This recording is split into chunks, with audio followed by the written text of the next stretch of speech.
Hi everyone, my name is Annie Duncan. I am so excited to share my prototype with you. This has been such a fun assignment. I've had so much fun creating it and I'm excited to get to share it with you. Fun fact about me, I love working out. I love weightlifting. I will not flex for this presentation unless it'll get me extra credit. No, I'm just kidding. I'm just kidding. But I love working out. I love eating healthy as well. And part of getting me to my goals is about reaching my protein intake every day. So I try to eat 1 gram of protein per 1 pound of body weight every single day. And as a really busy college student who also works full time, this is really, really difficult. So I have to have a lot of convenient snacks to take with me, which means that I eat a lot of protein bars.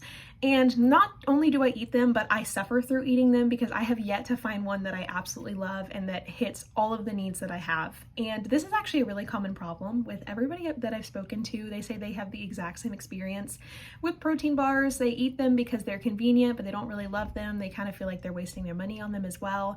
So I wanted to come up with a solution for this. And I came up with the idea to make a customizable protein bar. You get to customize it fully on the website, and it's called Empowered Snacks. So I'm really excited about this. I conducted a bunch of surveys to determine product market fit, all of that stuff. And it actually sounds like it could be a good idea if I somehow got the money to launch it. So as you see here, this is the logo. It says your fitness journey, your snacks, your way. I really want to hone in on that because I think that you have to really get to know yourself and your specific needs to launch yourself further on your fitness journey. And I just don't think the protein bars on the market right now are hitting that. All right, so before I determined actual product market fit with the specific target market, I wanted to do a little preliminary industry research just to determine if this was even a good market to enter at all. And after conducting my research, I found that it absolutely is. Protein bars have a really, really large current market share. They were valued at 4.83 billion USD in 2023, and they are expected to nearly double this number to 8.26 billion by 2032. So obviously a really rapid growing industry. 56% of consumers are trying to eat more protein. I've seen this trend with a lot of people my age, a lot of people older. So seeing this number was no shock to me. But there's really not a customizable bar on the market for individual consumers. I saw a couple of potential competitors, but they were really honing in on providing bars for wholesalers, for companies to make their own bar and then sell it at their restaurant or something. So there really wasn't much in the way of individual consumers designing their own bar. So I think that there's a lot of opportunity for this business. Okay, so for product market fit, I conducted a survey to determine my target market, and I found a lot of their traits. All of the people that were really interested had a lot of common traits, so that makes my job a little bit easier. So they were around 21 to 27 years old. They strength train 4 to 7 times a week. I saw a lot of emphasis on the strength training, so they're lifting weights, not doing as much cardio. They eat protein bars multiple times a week, if not every day, and all suffer through the experience just like me. And they're actually willing to spend a little bit more money on protein alternatives that they enjoy, which again will be helpful since this is a customizable bar and that can get a little bit pricey. So they are willing to pour in a little bit financially if they are getting what they want in terms of protein and taste. So once I determined who was actually interested in the bar, I wanted to know specifically what their unmet needs are. Lay it on me, tell me all that you hate about protein bars so that I can fix it for you. So the number one complaint was boring flavors. We are so bored of chalky chocolate. We are so bored. I'm bored too. I really am. I'm bored of the gross vanilla protein flavor that just is never good to eat. So I wanted to combat this with unique mix-ins that you will see in the demonstration. They sound so good to me right now even. That are guaranteed to excite and avoid flavor fatigue. There's also a lot of different opportunities for you to mix different flavors. If you make one bar you love one week, you can make another one the next week, mix in some different flavors. So you know the bar is going to be good and delicious, but you can kind of mix up that flavor profile. People are saying, I feel like I have to choose between good taste and good macros. And my response is, why choose? So this bar is going to have great macros. It's going to have 22 grams of protein and 13 grams of fiber to aid in gut health. And it's going to have the perfect taste for your palate. You won't have to choose. You can have both. It is possible to have a good tasting protein bar, and we're going to show people that. The third is bad texture, which I feel this too. I feel like I'm breaking my jaw every time I eat a bad protein bar. So we're gonna let consumers decide what kind of texture they want. They can have that nougat-like texture if they enjoy that typical protein bar, but we're also gonna have marshmallow and wafer. And again, we'll see that in the demonstration a little bit later, but they'll be able to pick that as well. Not enough fiber and protein, as I just discussed. It's going to automatically have 22 grams of protein in it and 13 grams of fiber. People are also very aware of their gut health nowadays and trying to get a lot of fiber.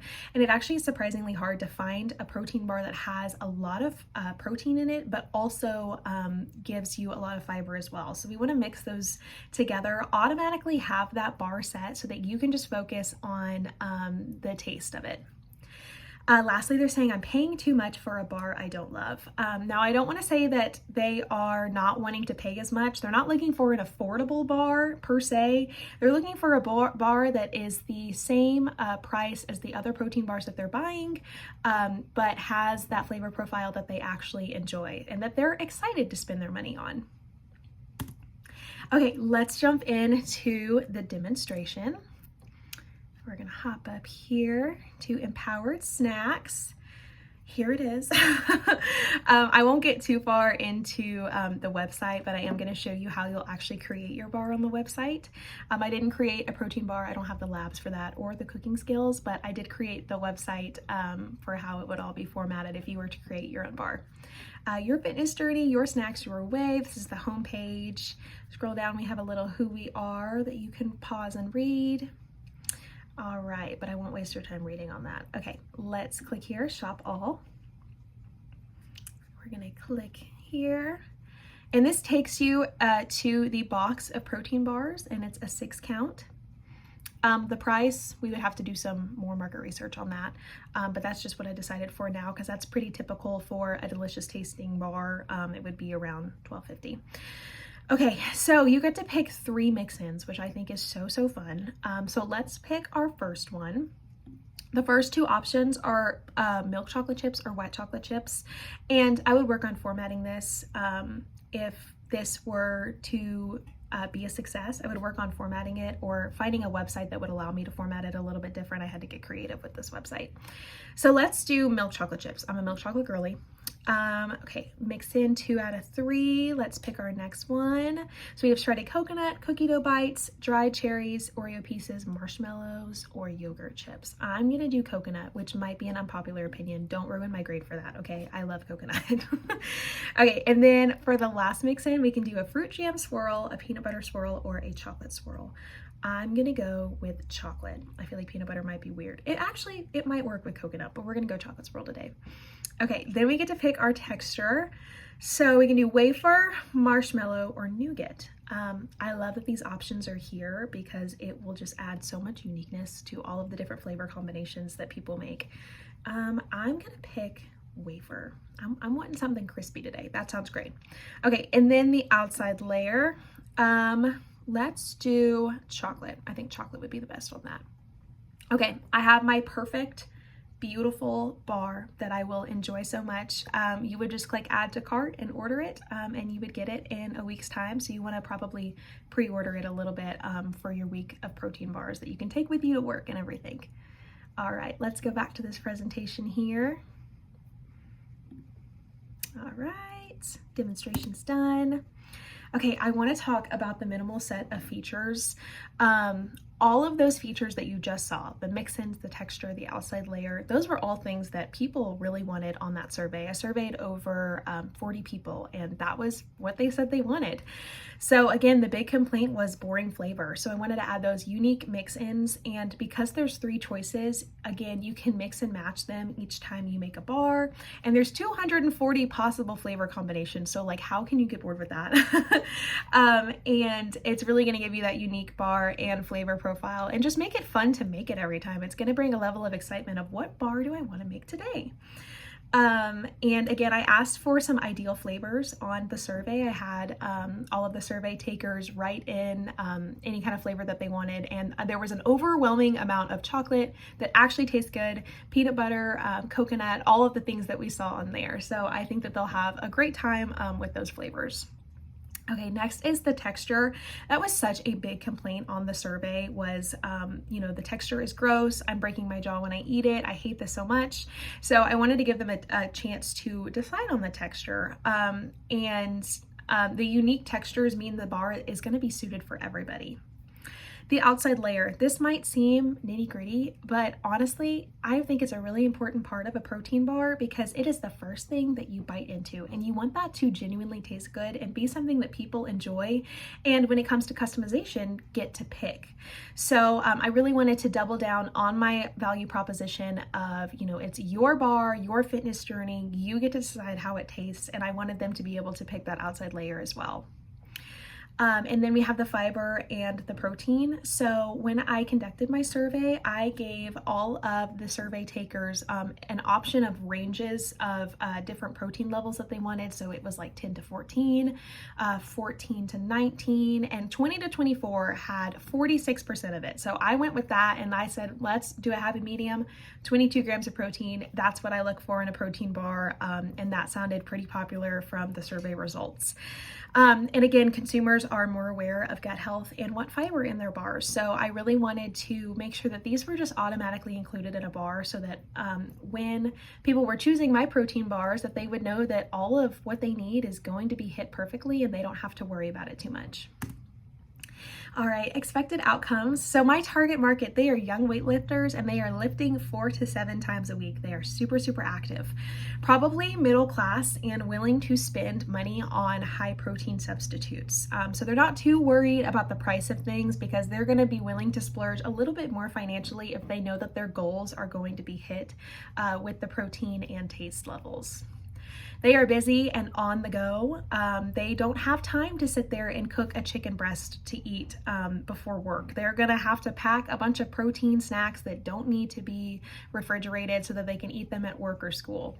It's my exact life I'm describing. And then they value convenience and customization. Obviously, the protein bar is going to be super convenient to get in the mail, throw it in your meal preps every week.